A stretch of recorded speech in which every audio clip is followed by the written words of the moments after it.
सारे प्राणी सुखी हो, सर्वांचे कल्याण हो, सर्वांना हिताचा मार्ग मिळो, कुणालाही दुःख ना हो.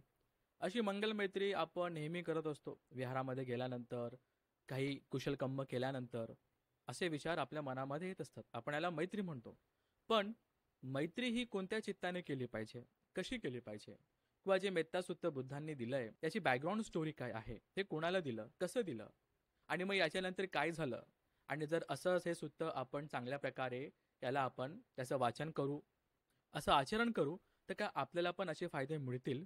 आपण ह्या आजच्या व्हिडिओमध्ये बघूया. नमोबुद्धाय, जय भीम मंडळी. मी धर्मपाल साळुंके आपल्या सगळ्यांचं पुन्हा एकदा स्वागत करतो धम्मसंघांच्या या यूट्यूब चॅनलमध्ये. या वर्षावाच्या सिरीजमध्ये आपण आतापर्यंत वर्षावास, उपोसत बद्दल माहिती पाहिली, अष्टशीलबद्दल माहिती बघितली. खूप सारे महत्त्वाचे परित्राणातले सुत्त आपण या ठिकाणी बघत आहोत. मंगलसुत्त, रतनसुत्त, पराभव सुत्त, तिरुकुट सुत्त, निधिकुंड सुत्त, आणि अजून खूप सारे मोठे मोठे सुत्त सुद्धा आता या व्हिडिओजमध्ये पुढच्या काही काळामध्ये येतीलच. याचा आपल्या सगळ्यांना फायदा होत असेल, कळत असेल, समजत असेल, आणि धम्म समजण्याकरता, धम्माचं पालन करण्यासाठी थोडीफार तरी मदत होत असेल, अशी आम्ही अपेक्षा करतो. आपल्याला व्हिडिओ कसे वाटतात आम्हाला कमेंटमध्ये सांगा. लवकरच आम्ही धम्मलिपीचा एक कोर्स आणत आहोत, आणि त्याच्यानंतर पाली भाषेचा, पाली व्याकरणाचा सुद्धा एक कोर्स आणत आहोत. तुम्हाला हा जॉईन करायचा असेल, डिस्क्रिप्शनमध्ये कमेंटमध्ये एक लिंक असेल, त्याला तुम्ही जॉईन करा. हा व्हिडिओ आवडला तर इतरांपर्यंत शेअर करा. आपण बघूया मेत्त सुत्त. आता सगळ्यात आधी जेव्हा आपण मेत्त, मैत्री हा आपण मराठीमध्ये बोलतो, मेत्ता सुत्त बोलतो, मेत्त बोलतो, हे आहे ब्रह्मविहार. ठीक आहे. मेत्ता, करुणा, मुदिता, उपेक्षा, ब्रह्मविहार म्हणजे हे ध्यान तुम्ही एका लेवलपर्यंत केल्यानंतर तुमचा जन्म हा ब्रह्मलोकामध्ये होऊ शकतो. अरे बापरे, ब्रह्मलोक आला आता, अरे असं कसं काय, इथे तर आता ब्राह्मणांनी भेसड केलेली वाटते, अरे अरे. हा, असं नाही आहे. आपल्या सगळ्यांच्या घरी ज्यांना ज्यांना प्रश्न पडलेला असेल, आपल्या सगळ्यांच्या घरी बुद्ध आणि धम्मा पुस्तक तर आहे. बुद्ध आणि त्यांचा धम्म कोणी लिहिला आहे? प्रज्ञासूर्य बोधिसत्व परमपूज्य बाबासाहेब यांनी, डॉक्टर बाबासाहेब आंबेडकर यांनी तो पुस्तक काढा. त्या पुस्तकामध्ये ब्रह्म याचना कथा दिली आहे, तर ती वाचा. खूप लोक इथपर्यंत पोहोचतच नाही वाचत वाचत, फक्त पुस्तक घरामध्ये सजवलेलं असतं. ती काढा, ती वाचा. तिथे ब्रह्म याचना कथा लिहिली आहे. बाबासाहेब स्वतः ब्रह्माचा उल्लेख करतात. मग हा ब्रह्मा कसा बनतो, तर असा बनतो. त्याने अशा प्रकारचं ध्यान केलेलं आहे, त्याने अशा प्रकारचं कुशल चित्ताने कुशल कर्म केलेलं आहे, त्याने अशा प्रकारे मैत्री दिलेली आहे, मेत्तेचं ध्यान केलेलं आहे, म्हणून तो तिथपर्यंत पोहोचला समजा. ठीक आहे. हे आपण भविष्यामध्ये बघणार आहोत की कुठला देवता कसा देवता बनतो, तो काय कुशल कर्म करतो, मनुष्याचा जन्म का मिळतो, असं काय पुण्यकर्म आपण करतो, किंवा अपाय भूमीमध्ये आपण का गेलो. आपण आपण लास्ट टाइम एक सुत्त बघितलं, तिरोकुट सुत्त. ते पेते लोकांमध्ये जातात, काय करतात, बुद्धांच्या हिस्सामधलं भोजन असेल, बुद्धांच्या हिस्सातल्या दानातल्या काही गोष्टी चोरतात, आणि मग हजारो कल्पवर्ष ते त्या पेत लोकांमध्ये असतात. असे खूप सारे सुद्धा आपण बघूया की कशा प्रकारे माणसाची गती होते, पटीसंधी होते. आता ही गोष्ट आहे श्रावस्तीमधले. ठीक आहे. श्रावस्तीमध्ये भगवान बुद्ध राहत असतात. ठीक आहे. आणि त्यावेळेस 500 भिक्षूंचा एक ग्रुप बुद्धांकडे जातो, कम्मठान घेतो. कम्मठान काय? समथ, विपස්සना, हे बुद्धांच्या धम्मातले 3 महत्वाचे असे स्टेप्स आहे. सील, मग समाधी, आणि मग पय्या. ठीक आहे. सील जे आपण आता पालन करत आहोत, पंचशील असो, अर्थशील असो, आपण पालन करतो, आपण आता पहिल्या स्टेपवरतीच आहोत. मग समाधी येते, समथ विपස්සना. समथ काय? ते कम्मठान आहेत. 40 प्रकारचे कम्मठान आहेत. त्याच्यापैकी आपण आनापान करतो, जी सगळ्यांनाच माहिती असेल ऑलमोस्ट. ठीक आहे. मग त्याच्यामध्ये खूप सारे वेगवेगळे प्रकारचे कम्मठान आहेत. मग हे कम्मठान कसे मिळायचे, तुमचा स्वभाव कसा आहे, तुमची चर्या कशी आहे, त्याच्यावरून बुद्ध किंवा काही महाश्रावक किंवा अरहंत भंते लोक तुम्हाला ते कम्मठान द्यायचे. मग ते कम्मठान घेण्यासाठी ते बुद्धांकडे गेले. बुद्धांनी त्यांना कम्मठान दिलं. कम्मठान अशा एका गोष्टीवर, अशा एखाद्या वस्तूवर, अशा एखाद्या विचारावर किंवा चित्तावरती एखाद्या प्रकारचं ध्यान तुम्ही करा, तुमच्या चित्ताला एकाग्र करण्यासाठी, समथ करण्यासाठी. आणि मग ते ध्यान एका लेवलपर्यंत पोहोचल्यानंतर प्रथम ध्यान, द्वितीय, तृतीय, चतुर्थ ध्यानापर्यंत पोहोचलं, मग तिकडनं लोक विपश्यना सुरू करायचे. ठीक आहे. ही प्रोसेस असायची. ठीक आहे. आता मग कम्मठान घेतलं यांनी, आणि ते बुद्धांकडनं वंदना करून, त्यांना विचारपूस करून ते आता निघाले, एका ठिकाणी गेलेत. आणि कालांतराने एका गावाकडे पोहोचत असताना, आता ही जी गाथा ही जी मी बॅकग्राऊंड स्टोरी तुम्हाला सांगतोय, ही आपल्याला धम्मपद अठ्ठकथेमध्ये सापडते, चित्तवग्गामध्ये. चित्तवग्गामध्ये 40वी ही गाथा आहे. ठीक आहे. गाथा क्रमांक 40 आहे. त्याच्यामध्ये तुम्हाला बॅकग्राऊंड स्टोरी मिळेल. पण आपण या ठिकाणी मेत्ता सुत्त बघत आहोत म्हणून मी हे थोडक्यात सांगतोय एक बॅकग्राऊंड स्टोरीसाठी. ते लोक जातात एका ठिकाणी ध्यान करण्यासाठी. वाटेमध्ये त्यांना काही उपासक मंडळी सापडतात. ते म्हणतात, "भंतेजी, तुम्ही आमच्याकडे भोजनाला या." ठीक आहे. ते नेक्स्ट डे त्यांच्याकडे भोजनाला जातात. आणि मग ते उपासक मंडळी आहेत, तुमच्या माझ्यासारखे श्रद्धावान लोक, ते म्हणतात, "भंतेजी, असं का नाही होत? प्लीज तुम्ही आमच्याकडे इथेच तुम्ही 3 महिन्याचा वर्षावास करा." भिक्षू लोक हो म्हणतात. ठीक आहे, चांगली गोष्ट आहे. आपली वर्षावासाची सोय सुद्धा होते आणि आपल्याला ध्यान करण्यासाठी जागा पण मिळते. मग ते न दुरे ना संतिके, म्हणजे नगराच्या जास्त दूर पण नाही आणि एकदम जवळ पण नाही, अशा एका वनसंडे. वनसंडे म्हणजे एखाद्या खूप चांगल्या प्रकारे जिथे झाडं झुडपं असतील, मोठे मोठे झाडं असेल, तिथे चांगली सावली पडत असेल, अशा एखाद्या छोट्याशा, त्याला आपण जंगल नाही बोलू शकत, त्याला आपण अरण्य नाही बोलू शकत, तर असं एक ठिकाण जिथे खूप सारे झाडं वगैरे आहेत आणि जागा सुंदर आहे, चांगली आहे. त्या ठिकाणी भिक्षू लोक जातात राहण्यासाठी आणि म्हणतात, "अरे वा, ही जागा तर खूपच छान आहे. इथे आपण 3 महिने काढू शकतो ध्यान करण्यासाठी, राहण्यासाठी." तिथे ते राहण्याचा प्रयत्न करतात आणि राहायला सुरू करतात. आता होतं असं, त्या वनसंडेमध्ये त्या जागेवरती खूप सुंदर सुंदर असे झाडं असतात आणि त्या झाडांवरती देवता लोक राहत असतात. आपण मगाशी एक स्टोरी बघितली, अनाथ पंडिकाचा एक सेवक असतो, तिथे काम करणारा असतो. तो उपोसत कर्म करून त्या नंतर तो मरतो आणि तो एका देवलोकामध्ये उत्पन्न होतो एका झाडावरती. तसंच इथे हे काही देवलोक त्या झाडावरती राहत असतात त्यांच्या परिवारासकट. जसं ते बघतात, अरे हा भिक्षू संघ आपल्याकडेच येत आहे, इथेच येत आहे.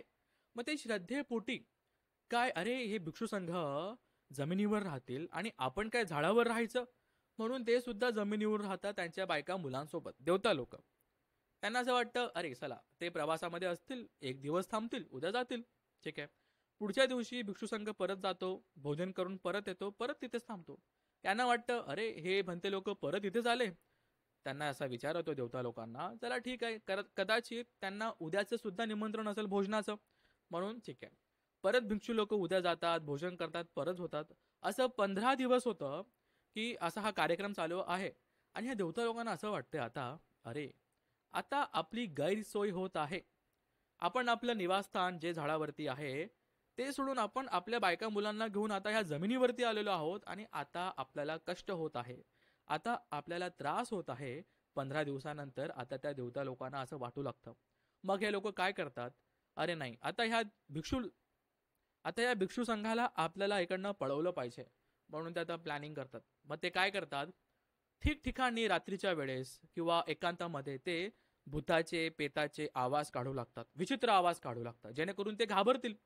ठीक आहे. आणि मग कधी कधी असं दृश्य दाखवतील, एखाद्या मृत शरीर आहे आणि त्याला डोकं नाहीये, बरोबर मान नसलेला त्यांनी एखादा भूत दाखवला. ते जिथे चालतात, संक्रमण करतात, तिथे विचित्र आवाज काढले, भूतांचे आवाज काढले. ठीक आहे. काही काही भिक्षूंना काही रोग होऊ लागला, सर्दी खोकला वगैरे वगैरे होऊ लागलं, पोटात दुखू लागलं, नाना प्रकारचे भय त्यांना आता वाटू लागलं. त्यांना वाटू लागलं की ही जागा सेफ नाहीये ध्यान करण्यासाठी. इथे भूतांचे आवाज येत आहेत, इथे आम्हाला वेगळे वेगळे मनुष्य दिसत आहेत, भूत दिसत आहेत, प्रेत दिसत आहेत, शरीर नसलेले, मान नसलेले, मुंडक नसलेले आम्हाला भूत प्रेत या ठिकाणी दिसत आहेत. आणि म्हणून ते सगळे घाबरून ती जागा सोडून आता परत ते भंतींकडे चालले, बुद्धांकडे चाललेत. आता भिक्षू संघ बुद्धांकडे पोचला, बुद्धांना नमन करतो, वंदना करतो, एका ठिकाणी बसतो आणि मग बुद्ध स्वतः विचारतात, काय झालं भिक्षूंनो, तुम्ही ती जागा सोडून आलेत, तुम्ही तिथे राहिले नाही, काय झालं? मग भिक्षू संघ सगळी स्टोरी सांगतो, म्हणते असं असं झालं, आम्हाला त्रास झाला, आम्हाला काही रोग झाले, आम्हाला तिथे असं दिसलं, भूत प्रेत वगैरे आवाज आवाज येऊ लागले आणि आम्ही भयभीत झालो, आम्ही तिकडनं पळून आलो. बुद्ध म्हणतात, अरे अरे असं कसं काय, तुम्ही तर बुद्धांचे श्रावक संघ आहात. ठीक आहे, मी काय करतो, तुम्हाला एक शस्त्र देतो, ते घेऊन तुम्ही जा. आणि तुम्ही ते घेऊन गेलेत, तुम्ही त्याचा वापर केला तर तुम्हाला कुठलंच भय होणार नाही, तुम्हाला कुठलाच त्रास होणार नाही, असं बुद्ध सांगतात. आणि बुद्ध एक शस्त्र देतात, एक हत्यार देतात. कुठलं हत्यार देतात? मेत्ता सुत्त देतात, की तुम्ही जा, हे सुत्त म्हणा, त्या वनसंडे त्या जागेच्या बाहेर राहूनच तुम्ही हे सुत्त म्हणायला सुरू करा. ठीक आहे. आता भिक्षू लोक हे सुत्त ऐकतात, समजतात, पाठ करतात, तिथे जातात, तिथे हे मेत्ता सुत्त म्हणतात आणि त्या देवतांप्रती मेत्ता करतात. ठीक आहे. आणि देवतांना सुद्धा वाटतं की हो, खरंच हे भिक्षू संघ चांगल्या उद्देशाने आलेले आहेत, 3 महिन्याची गोष्ट आहे, चला आपण यांची मदत करूया, आपण यांची सेवा करूया. ते त्यांचा आदर सत्कार करतात, त्यांची राहण्याची सोय करतात, त्यांचे 3 महिन्यांपर्यंत ते खूप चांगल्या प्रकारे त्यांची सेवा वगैरे करतात. अशा प्रकारची ही स्टोरी आपल्याला धम्मपद अट्टकथेमध्ये 40वी गाथा आहे त्या ठिकाणी भेटते. मग आता मेत्तासूक्त काय आपण आता बघूया. करणीय मध्य कुशलेन यांतं संतं पदं अभिसमेच्छ सक्को उजूच सुहुच सुवचोचस्स मुदू अनतिमाने. आता बघा, ही गाथा आहे म्हणून ह्या गाथेमध्ये बऱ्याचदा आपल्याला खूप सारे शब्द एकामध्ये एक असं जॉईंट झालेले दिसतात.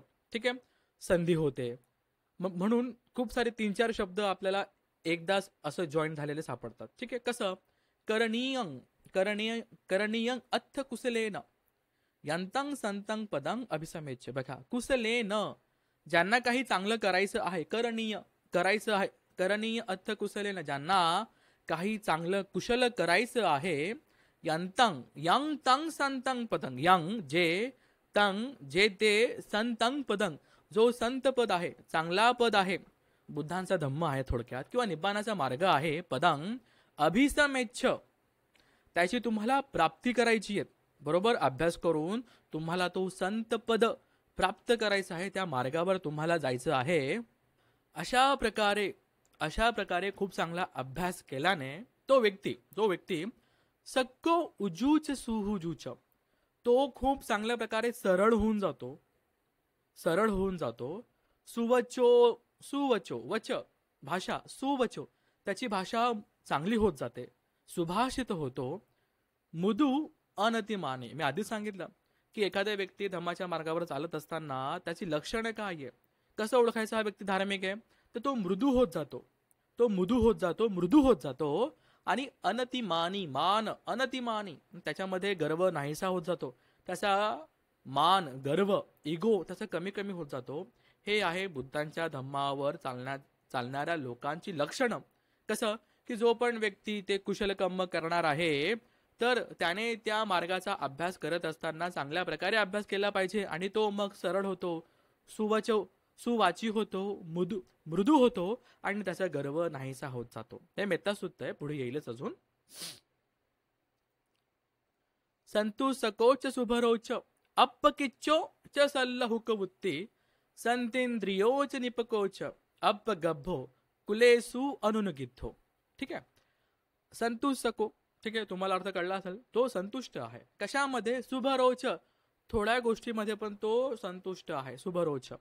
अपकिच्चो, अप्प म्हणजे थोडस, अल्प, किच्चो तो खूप काही मोठ्या गोष्टींमध्ये गुंतलेला नसतो, ज्याच्यामध्ये त्याचं भागत आहे, तो त्याच्यामध्ये सॅटिस्फाईड आहे, संतुष्ट आहे, अशा गोष्टींमध्ये तो लागलेला असतो. कामधंद्यामध्ये, नोकरीमध्ये खूप साऱ्या गोष्टींची उलाढाल करत नसतो, जेवढं जमते खूप चांगल्या प्रकारे करतो आणि आपल्या घराचं लालन पोषण करत असतो. सल्लहुक वृत्ती त्याची वृत्ती कशी आहे, सल्लहुक म्हणजे काही मोठ्या गोष्टींची अपेक्षा नाहीये, छोट्या गोष्टींमध्ये त्याचं होऊन जात आहे. ठीक आहे, समाधानी आहे, संतुष्ट आहे असा. मग हा व्यक्ती काय, संतेंद्रियोच निपकोच, संत इंद्रियो. आता इंद्रिय काय, आपले 6 प्रकारचे इंद्रिय आहेत, मन आहे, ठीक आहे, चित्त आहे आणि त्यांचे आलंबन आहेत, तर ते संत आहे. बरोबर, संत आहे. असे जे लोक संत आहे म्हणजे त्यांना आता त्या विषयामध्ये आसक्ती नाहीये, काम नाहीये. संस्कृतमध्ये कामाचा अर्थ एकच होतो, मैथून होतो किंवा सेक्स होतो, पण पालीमध्ये कामाचा अर्थ जितके पण आपले इंद्रिय आहे त्याचे जे आलंबन आहे त्याच्यामध्ये आसक्ती ठेवणे, त्याला म्हटलंय कामराग. ठीक आहे, काम, संतींद्रियो. ठीक आहे, जेव्हा काम शब्द येईल तर ह्या इंद्रियांची जे आलंबन आहे त्याच्यामध्ये अटॅचमेंट आहे, त्याची इच्छा आहे, त्याच्यासाठी क्रेविंग करतोय, त्याला काम म्हटलंय, काम भोग म्हटलंय. संस्कृतमध्ये याचा अर्थ खूपच वेगळा होतो. ठीक आहे, पालीमध्ये काम म्हणजे इंद्रियांप्रती आहे. ठीक आहे, संतींद्रियो आहे. निप म्हणजे निपुण आहे. निपुण कशामध्ये निपुण आहे, धम्म समजण्यामध्ये, इंद्रियांना शांत करण्यामध्ये असा हा व्यक्ती निपुण आहे, संतुष्ट आहे. अपकिच्चो आहे, थोडक्यात त्याचं होऊन जातं, भागून जातं, संतींद्रियो आहे. अपगभ्भो कुलेसु अनुनगिद्धो. अपगभ्भो म्हणजे खूप साऱ्या गोष्टींचा तो संचय करून नाही ठेवत. बरोबर, हे पण पाहिजे, ते पण पाहिजे, नाही, तसं नाही. बरोबर, कुलेसु अनुनगिद्धो. आणि समाजामध्ये, घरामध्ये अनुनगिद्धो, त्याचा अजिबात इगो नसतो, कुठल्याही अभिमानामध्ये तो असा ताठ नसतो. बरोबर, धार्मिक लोकांची लक्षण आहे की ते मृदू होत जातात. ठीक आहे, नच खुद्दंग आचरे, बघा मी शब्द फोडतोय हं. नचं खुद्दंग आचरे किंची येन वियू परे उपवदेयू सुखिनो वा खेमिनो होंतु सब्बे सत्ता भवंतु सुखी सत्ता. कसं आता बघा, नच खुदंग आचरे, स्वतः न च खुदंग, स्वतः असं आचरण करत नाही कोणतंच, किंची कोणतंही आचरण असं करत नाही जे एन वियू. वियू शब्द फार महत्वाचा आहे. वियू वरून वेदती, वेदती म्हणजे जाणणे, ठीक आहे. वेद, वेद म्हणजे जाणणे, ज्ञान. बघा वेद शब्द आहे, तिथून हा शब्द आहे वियू. वियू म्हणजे जाणणारा. कोण जाणतंय? ते बुद्धांचा धम्म खूप चांगल्या प्रकारे जाणत आहे असे लोक परे उपवदेयू, त्यांना जे आवडत नाही, ज्या गोष्टीची ते लोक प्रशंसा करत नाही, हे वियू लोक, हे हुशार लोक ज्या गोष्टीची प्रशंसा करत नाही, म्हणजे ज्या गोष्टी चुकीच्या आहेत असा हा व्यक्ती करत नाही, ठीक आहे. त्याच्या खुद्दंग आचार्य, नाही बाबा मला ते करायचं नाहीये कारण की हे चांगलं नाहीये. आणि हुशार लोक, बुद्धांचा धर्म पालन करणारे लोक ह्या गोष्टीची प्रशंसा करत नाही, म्हणून हे चुकीचं आहे, ते मी करत नाही असं. मग तो काय विचार करतो? सुखिनो व खेमिनो होंतु, बाबा सगळे सुखी हो. खेम, खेम काय? क्लेश तुमचे नाहीसे हो. एखाद्या गोष्टीबद्दल, एखाद्या व्यक्तीबद्दल, पर्टिक्युलर ऑब्जेक्ट बद्दल तुमची ती काम राग जागतोय ना, तो नाहीसा नाहीसा हो, शांत हो, म्हणजे कुठलं अकुशल कर्म बनणारच नाही. होंतु सब सत्ता भवंतु सुखी सत्ता, की सगळे जे लोक आहे सब सत्ता, सत्य, सत्य म्हणजे सत्व, कोण फक्त मनुष्य नाही, या 31 प्रकारच्या लोकांमध्ये जितके लोक राहत आहेत ते सगळे सुखी हो, शांत हो, खेमिन हो, ठीक आहे. अशा प्रकारे याचा अर्थ आहे. नंतर एकेची पाण भूतथी, एकेची, ये जे काही, ठीक आहे, अनेक वचन आहे. खूप सारे जे लोक आहेत, कोण? पाण भूतथी, पाण म्हणजे प्राणी मात्रा, भूत वगैरे, सगळ्या प्रकारचे लोक, मनुष्य याच्यामध्ये येतात, देवता याच्यामध्ये येतात. तसा वा थावरा वा अनवसेसा, वनामध्ये राहणारे, वनवसेसा वनामध्ये राहणारे, तसा, तसा म्हणजे चालणारे, मुव्हेबल जे प्राणी आहेत. थावरा, स्थावर झालो आपण, बघा मराठी शब्द स्थावर, एका ठिकाणी स्थावर होणे. थावरा जे एकाच ठिकाणी राहणारे प्राणी आहेत, किंवा जे प्राणी चालता फिरता आहेत तसा आहे, किंवा जे प्राणी वनामध्ये राहता आहे. दिघा वा ए महंता वा, जे खूप मोठे मोठे आहेत, ठीक आहे. मध्यमा, थोडे लहान आहेत. रस्त का अणु कथुला, सूक्ष्म आहे, एकदम लहान आहेत, असे पण प्राणी आहेत. बॅक्टेरियाज वगैरे असतील, खूपच सूक्ष्म असे प्राणी असतील, त्यांच्याबद्दल तो कुशल चित्ताने मेत्ता देतोय. काय बोलतोय? सुखिनो वा खेमिनो होंतु सब्बे सत्ता भवंतु सुखी सत्ता. बघा कशी मेत्ता, बघा कशी जाते. एक तर तो व्यक्ती त्याचं आचरण चांगलं आहे, आधी सांगितलं, करणिंग अत्थ कुशलेन यंतंग संतंग पदंग अभिसमेच्छ. बुद्धांच्या मार्गावर चालणारा जो मार्ग आहे, तो मार्ग अभ्यास करत असताना, चांगलं काम करत असताना तो व्यक्ती शांत होत जातो, तो व्यक्ती अप्रमादी होत जातो, तो व्यक्ती निपुण होत जातो, तो व्यक्ती संतंद्रिय होत जातो, तो व्यक्ती त्याच्यामध्ये गर्व नसतो, मृदू होतो, अनतिमानी होतो. आणि मग तो असं काहीतरी करतो की जे चांगले लोक त्याची प्रशंसा करतात, म्हणजे वाईट काम करत नाही, चांगले काम करतात. आणि मग त्याच्या मनातनं त्याचं चित्त आता कुशल होत जात आहे. त्या कुशल चित्ताने तो आता लोकांना मेत्ता देतोय. ही प्रोसेस समजते तुम्हाला? आधी तो व्यक्ती कसा आहे, तो कुशल कर्म करतोय, त्याचं चित्त परिशुद्ध होत जात आहे, तो शांत होत जातोय, संतेंद्रिय होत जातोय, त्याच्यामध्ये गर्व नाहीसा होत जातोय. आणि मग तो असं काहीतरी कुशल कर्म करतोय ज्याची लोक वावा करतात, भिक्षुसंघ बुद्ध त्याची वावा करतात. आणि अशा प्रकारे त्या कुशल चित्ताने तो सगळ्यांना मैत्री पाठवतोय. फक्त सारे प्राणी सुखी हो, सर्वांचे कल्याण हो, असं तोंडाने बोलून नाही होत. जेव्हा आपण कुशल कर्म करू, जेव्हा आपण दानशील समाधी पय्येचा अभ्यास करू, ऑटोमॅटिकली चित्त त्यावेळेस शुद्ध होत जाईल. आणि तिकडनं दिलेली मेत्ता खूप लोकांपर्यंत पोहोचू शकते, ज्याने आपलं सुद्धा आणि त्यांचं सुद्धा भलं होईल. याच्यानंतरचं सुद्धा आहे मेत्ता करण्याचे फायदे, आपण नेक्स्ट उद्या बघूया. म्हणजे याच्यानंतरचं सुत्त जे असेल मेत्ता आणि सिंसा सुत्त, 11 प्रकारचे फायदे आहेत. बघा किती फायदे आहेत. म्हणून आपण समजून घेऊ मेत्ता कशी दिली पाहिजे. फक्त सारे प्राणी सुखी हो वगैरे वगैरे वगैरे, याचं मंगल हो त्याचं मंगल हो असं नाही. तोंडून दिलेली मेत्ता आपल्यापर्यंतच पोहोचत, आपल्यापासूनच बाहेर निघणार नाही. तर कुशल कर्म केल्याने, मग बघा फॉर एक्झाम्पल आपण 10 दिवस आनापान करतो, ठीक आहे, सॉरी आपण विपश्यनेच्या कोर्सला जातो आणि शेवटच्या दिवशी मेत्ता डे असते, बरोबर. मेत्ता डे असतो, का असतो? लास्टलाच, कारण की थोड्याफार मात्रामध्ये का ना हो, आनापान विपश्यना करून थोडंफार तरी चित्त शुद्ध झालेलं आहे. किंवा त्या लेवलपर्यंत पोहोचलेले की आता आपण मेत्ता देऊ शकतो. एखाद्या कुशल कर्म केल्यानंतर मेत्ता देता येते. ठीक आहे. बघा, पुण्यानुमोदन आणि मेत्ता हे वेगळं वेगळे. पुण्यानुमोदन हे आपण मी दान दिलं हे सगळ्यांना मिळो हे एक आहे. मेत्ता हे एक ध्यानाचं प्रकार आहे. पुण्यानुमोदन आणि मेत्ताला एक करू नका, हे वेगळं वेगळं आहे. ठीक आहे. मैत्री देणं, ठीक आहे, हे आपण बघूया जेव्हा अजून आपण ब्रह्मविहार शिकूया, त्याच्यामध्ये अजून डिटेलमध्ये जाऊया. जेव्हा आपण विशुद्धिमग्ग शिकूया तेव्हा अजून डिटेलमध्ये जाऊया. थोडा वेळ लागेल तसे व्हिडिओ येण्यासाठी, परिपक्वता तशी येण्यासाठी, पण कालांतराने आपण ते बघूया. ठीक आहे. आता आपण बघत आहोत मेत्ता स्तुत्तम कसं द्यायचं आहे. आत्ताच एक प्रोसेस सांगितली आहे. आता तो आता ह्या कुशल कर्माने, या कुशल चित्ताने सगळ्यांना मेत्ता देतोय. कशी? दिठ्ठा वा एव दिठ्ठा. दिठ्ठा जे दिसण्यासारखे आहे, जे दिसतात, किंवा अदिठ्ठा असे खूप सारे प्राणी आहेत जे दिसत नाही. एव दूरे वसंती अविदूरे, जे खूपच जवळ राहतात. अविदूरे आपल्या आसपास असतील किंवा खूपच दूर राहतील, पार ब्रह्मांडामध्ये कुठे पण असतील, असे लोक.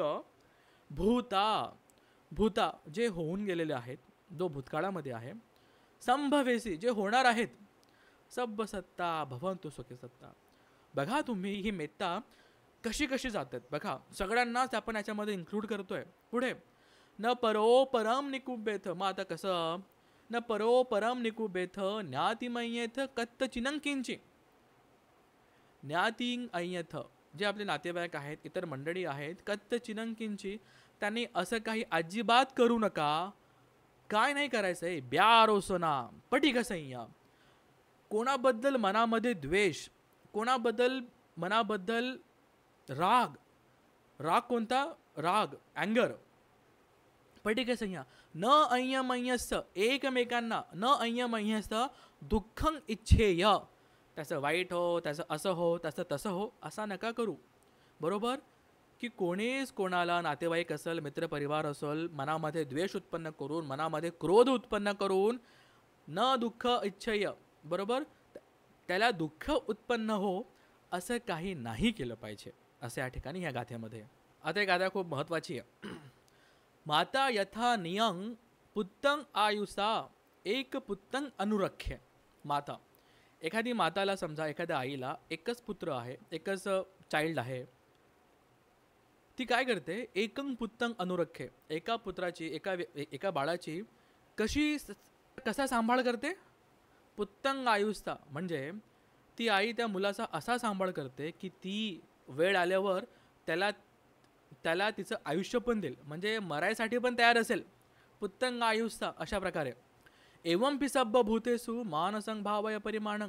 अशाच प्रकारे एवंपि सब्ब भूतेषु, या सगळ्या प्राणी मात्रांप्रती तुम्ही असंच मैत्री करा. मानसं भावय अपरिमाणं, की ती मेत्ता करण्याची कुठलीच लेवलच नसली पाहिजे. अपरिमाणं, जास्त कुठलं प्रमाण नाही आहे. इतकी मोठी तुम्ही मेत्ता करा, असं बुद्ध सांगतात. एक एक्झाम्पल देतात.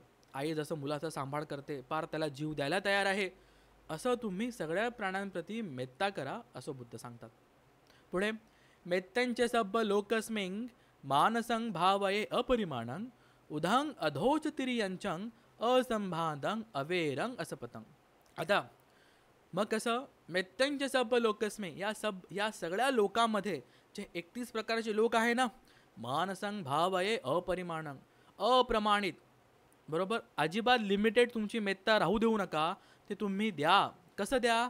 उधंग म्हणजे वर, अधो म्हणजे खाली, तिर्यंचंग तिरपी म्हणजे ज्या दिशेला तुम्हाला मेत्ता देता येईल, असंभादंग की ती मेत्ता देताना कुठल्या प्रकारचा अडथळा आलाच नाही पाहिजे. सगळ्या प्रकारे 360 डिग्री तुम्ही तुमची मेत्ता द्या, सगळी बाजूने द्या. कसं द्या? अवेरंग, मनामध्ये कुठलाच राग, कुठलाच क्रोध उत्पन्न न करता, असपत्तंग कुठल्याच प्रकारचा मनामध्ये द्वेषभाव ठेवून, एनिमी सारखा विचार करून, शत्रूसारखा विचार करून नाही, तर मेत्ताने तुमचा हा भाव, तुमची मेत्ता सगळ्या बाजूने जाऊ द्या, असं बुद्ध सांगतात. तिठ्ठंग चरंग निसिन्नोव, तुम्ही आणि मी जे तिठ्ठंग आहे, स्थिर लोक, म्हणजे एका ठिकाणी स्थिर आहेत. चरंग चालणारे लोक आहेत. निसिन्नो बसलेले लोक आहोत. सयानोवा किंवा झोपलेले मंडळी आहेत. यावतस विगत मिद्धो, की जे लोक आळसामध्ये, प्रमादामध्ये फक्त चालणं, बोलणं, उठणं, बसणं, झोपणं याच्याशिवाय काहीच करत नाही आहे. बघा बुद्ध म्हणतात एतांग सतिंग अधिठ्ठेय, की तुम्ही लोक तुमची सती, तुमची स्मृती सम्मा सतीमध्ये तुम्ही या. का? कारण की ही जी मेत्ता आहे ना, ब्रह्ममेत्तं विहारेधी माहो, की ही मेत्ता तुम्हाला ब्रह्मविहारामध्ये घेऊन जाईल. मेत्ता, करुणा, मुदिता, उपेक्षा हे चार ब्रह्मविहार आहे. मेत्ता पहिली. तुम्ही जर हे ध्यान केलं ना, हे तुम्हाला ब्रह्ममेत्तं विहार अधिमाहो, तुम्हाला ही ब्रह्मलोकांपर्यंत घेऊन जाईल असं बुद्ध सांगतात. ठीक आहे.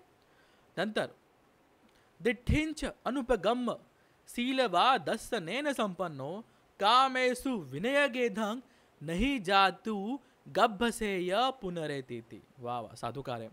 दिठ्ठींच अनुपगम्य, जो व्यक्ती ह्या दृष्टीला, दृष्टी म्हणजे बघणे नाही, दिठ्ठीला ही अंडरस्टँडिंग, हे कम्प्रेहेन्शन जो आणतो, खूप चांगल्या प्रकारे त्या गोष्टीला समजतो, बुद्धांच्या धम्माला समजतो, त्याचा साक्षात्कार करतो, खूप चांगल्या प्रकारे एक्सपिरियन्सवरून, अनुभवाने तो समजतो. दिठ्ठी काय? सम्मा दिठ्ठी काय आहे? कदमंच भिक्कवे सम्मा दिठ्ठी. दुःख, दुःख समुदय, दुःख निरोध गामिनी पटिपदा अयं गुच्छते भिक्कवे सम्मा दिठ्ठी. जो ह्या चार गोष्टींना खूप चांगल्या प्रकारे जाणतो, ती सम्मा दिठ्ठी आहे असं बुद्ध म्हणतात. आणि अनुपगम्य, त्याच्यावरती चालतोय म्हणजे त्याचा एक्सपिरियन्स करतोय समत विपස්සनेच्या आधारावरती, तोच व्यक्ती शीलवा दस्तनेन संपन्नो, जो शीलवान आहे, आणि दस्तनेन संपन्न, जो खूप चांगल्या प्रकारे संपन्न आहे शील समाधी पंयामध्ये, आणि जो सम्मा दिठ्ठीला समजलेला आहे. कामेषु विनयगेधं, परत काम आला शब्द, इंद्रियांमध्ये तो अजिबात अटकलेला नाही आहे. जे गोष्टी डोळ्याला आवडतात त्या बघण्यामध्ये त्याला अजिबात इंटरेस्ट नाही आहे. ज्या गोष्टी ऐकायला आवडतात त्याच्यामध्ये तो अजिबात इंटरेस्टेड नाही आहे. बरोबर. ज्या स्पर्शाला आपण सगळे तरसतो, त्या स्पर्शासाठी तो तरसत नाही आहे, त्याच्यामध्ये त्याचा इंटरेस्ट नाही आहे. हाच व्यक्ती, असेच लोक नाही जातू गभ्भसेय, जातू गभ्भसेय, गर्भामध्ये, परत तो गर्भामध्ये प्रवेश घेत नाही. कुठल्या गर्भामध्ये? कुठल्याच गर्भामध्ये, कुठल्याच योनीमध्ये तो जन्म घेत नाही. असा व्यक्ती जो खूप करणीय मत्त कुशलेना, जे करण्यासारखं आहे त्याला खूप चांगल्या प्रकारे करतो, शीलवान बनतो, संतेंद्रिय बनतो, निपकोच बनतो, निपुण बनतो, खूप चांगल्या प्रकारे तो मेत्ता देतो, लोकांना देतो, माणसांना देतो. एखाद्या आई त्याच्या मुलाला जसं प्रेम करते तशी त्याला मेत्ता देतो, सगळ्यांना मेत्ता देतो, वर देतो, खाली देतो, ह्या जगामध्ये सगळ्यांना देतो, अख्ख्या ब्रह्मांडामध्ये देतो, सगळ्या देवता लोकांना देतो. कसं देतो? मनामध्ये कुठल्याच प्रकारचा राग नाही आहे, क्रोध नाही आहे, कुठल्याच प्रकारचं प्रमत्त नाही आहे, अजिबात आळस नाही आहे. त्याने त्याची सम्मा सतीमध्ये तो आलेला आहे, आणि तो हे ब्रह्मविहार या मेत्ताचा तो अभ्यास करतोय. तोच व्यक्ती सम्मा दिठ्ठी खूप चांगल्या प्रकारे समजू शकतो. काय आहे? दुःख, दुःख समुदय, दुःख निरोध गामिनी पटिपदा, चार आर्य सत्य, आर्यो अठ्ठंकिको मग्गो ला खूप चांगल्या प्रकारे समजतो. जो शीलवान आहे, सदाचारी आहे, समत विपस्तनेला खूप चांगल्या प्रकारे समजतो, कुठल्याही कामभोगाच्या गोष्टीमध्ये तो अडकत नाही. हाच व्यक्ती परत जन्म घेणार नाही असं बुद्ध गॅरंटी देतात. असा आहे बुद्धांचा धम्म. ही आहे मेत्ता सुत्त. मेत्ता बुद्धांनी सुरू केली आणि ती पार तुम्हाला ब्रह्मविहारापर्यंत घेऊन गेलं आणि तुम्हाला निब्बाणापर्यंत घेऊन जाईल अशी बुद्ध गॅरंटी देतात. श्रद्धा संपन्न बौद्ध उपासक उपासिका, आपण या ठिकाणी आता मेत्ता सुत्त ऐकलं. हे सुत्त बरेच लोकांचं पाठ असतं, पाठ असलं सुद्धा पाहिजे.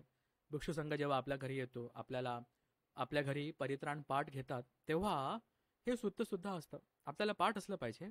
आणि जेव्हा तुम्ही हा व्हिडिओ परत परत बघाल, पुस्तक हातामध्ये घेऊन वाचाल, तर थोडाफार अर्थ जरी समजेल असा आपण प्रयत्न करूया. ठीक आहे. खूप महत्त्वाचे सुत्त आहेत. खुद्दक पाठ, खुद्दक निकायाच्या खुद्दक पाठामध्ये हे 9 सुत्त आहेत. त्याच्यापैकी आपण 5 सुत्त तर केलेत.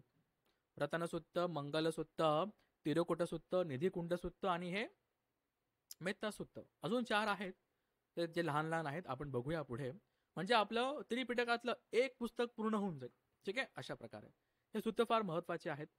हे सुत्त फक्त आपण परित्राण म्हणून ऐकले नाही पाहिजे, ते याच्यामध्ये पूर्ण बघा कशी प्रोसेस सांगितली आहे. मेत्तापासून सुरू करतात, मेत्ता कशी द्यायची तिकडनं सुरू करतात, आणि सरळ तुम्हाला ब्रह्मलोकांपर्यंत आणि मग पुढे निब्बाणापर्यंत घेऊन जातात बुद्ध. एवढी ताकद आहे. आणि जर अशा प्रकारे तुम्ही मेत्ता केली ना, आपण सगळ्यांनाच मेत्ता करतोय, बरोबर. समजा भूत प्रेत काही असेल, यक्ष वगैरे असेल, जे ज्याचा त्रास कोणाला होत असेल, आणि अशी मेत्ता केली आहे, तर आपण त्यातून वाचू शकतो. जो त्रास आपला असेल तो कमी होऊ शकतो, बरोबर. या अर्थाने पण तुम्ही याला घेऊ शकतात. बरोबर. आता या गोष्टी थोडंसं समजणं कठीण आहे आणि विश्वास होणं पण कठीण आहे. पण एक चांगल्या अर्थाने आपण जेव्हा कुशल चित्ताने मेत्ता देतो तेव्हा आपलं चित्त सुद्धा परिशुद्ध होत असतो. या दुसऱ्या अर्थाने पण आपण असं घेऊ शकतो. ठीक आहे. खूप महत्त्वाचे, खूप छान छान सुत्त आहेत. खूप लहान लहान सुत्त जरी असले तर खूपच महत्त्वाचे आहेत. भविष्यामध्ये आपण मोठे मोठे सुत्तांना हात लावणार आहोत. माझी गॅरंटी आहे. जेव्हा तुम्ही ते सुत्तांना बघाल, ऐकाल आणि माझ्यासोबत सोबत तुम्ही शिकाल, बघाल, तर मी तुम्हाला गॅरंटी देतो तुम्हाला ते सुत्त खूप चांगल्या प्रकारे समजतील. काल एकाने कमेंट केला होता की तुमच्यामुळे आम्हाला पाली शिकायला लवकर मदत होईल. साधुकार आहे. हो, माझा हाच हेतू आहे. ठीक आहे. आपल्याला पाली पंडित नाही बनायचं आहे. आपल्याला पालीच्या डिग्र्या नाही घ्यायच्यात. आपल्याला धम्म कळतोय का? आपल्याला धम्म समजतोय का? आणि त्या धम्मावर आपण चालत आहोत का? बस हेच महत्त्वाचं आहे. धम्मसंगायांचा हाच उद्देश आहे की लोकांमधली श्रद्धा जागवायची आहे. आपण खूप काळापासून खूप थोडा धम्म ऐकत आहोत. बुद्धांचा धम्म खूप मोठा आहे. खूप छान छान सुत्त आहेत. त्याला आपल्याला हात लावायचा आहे. त्याला आपल्याला अभ्यास करायचा आहे. हा माझा हेतू आहे आणि तो मी करणार पुढच्या काही काळामध्ये. ठीक आहे. तुम्ही जितक्या श्रद्धेने हा व्हिडिओ बघत आहात असं जुळत राहा. खूप सारे छान छान सुत्त येणार आहेत. या वर्षवासाच्या काळामध्ये आपण खूप सारे कुशलकर्म करत आहोत. शीलपालन तर आम्ही तुम्ही करत आहोत. दान धर्म पण करत आहोत. खूप सारे लोक कमेंट करतात, मेसेज करतात, व्हॉट्सअपला सांगतात की आज मी इथं दान दिलं, असं केलं, आज माझा उपवास आहे, आज मी मी अखंड रूपाने उपवास घेत आहे, वेगळे वेगळे. खूप छान वाटतंय की कुठेतरी या तुमच्या कुशल कामामध्ये आम्ही पण थोडा हातभार लावत आहोत. आणि खूप छान वाटतं जेव्हा लोक असे कमेंट करतात. यातनं आम्हाला मोटिवेशन मिळतं की अशाच प्रकारे आम्ही पण अशा प्रकारे कुशल कर्म करत राहोत. श्रद्धासंपन्न उपासक उपासिका आपण आलात. आपण माझी दानपारामी पूर्ण करण्यासाठी मला मदत करत आहात. आपल्या सगळ्यांचं खूप खूप धन्यवाद. आपण अशाच प्रकारे बुद्धांच्या धम्माचं संगायन करत आहोत आणि हा धम्म ऐकत असताना, वाचत असताना, समजत असताना, याचं पालन करत असताना तुमचं माझं निब्बाण लवकरात लवकर प्राप्त हो. अरहंतांचे बुद्धांचे दर्शन हो. काया वाचा मनाने काही अकुशल कर्म घडत असतील, काही चुकी होत असेल तर बुद्ध धम्म संघ मला क्षमा करो. आपली पारामी, आपल्या सगळ्यांच्या पारामी लवकरात लवकर पूर्ण हो. श्रावक संघो, अरियो श्रावक संघाचे दर्शन हो आणि लवकरात लवकर तुम्हाला, मला, आपल्या सगळ्यांना निब्बाण सुख लाभ हो. सगळ्यांचं मंगल हो, सगळ्यांचं कल्याण हो. साधू साधू साधू.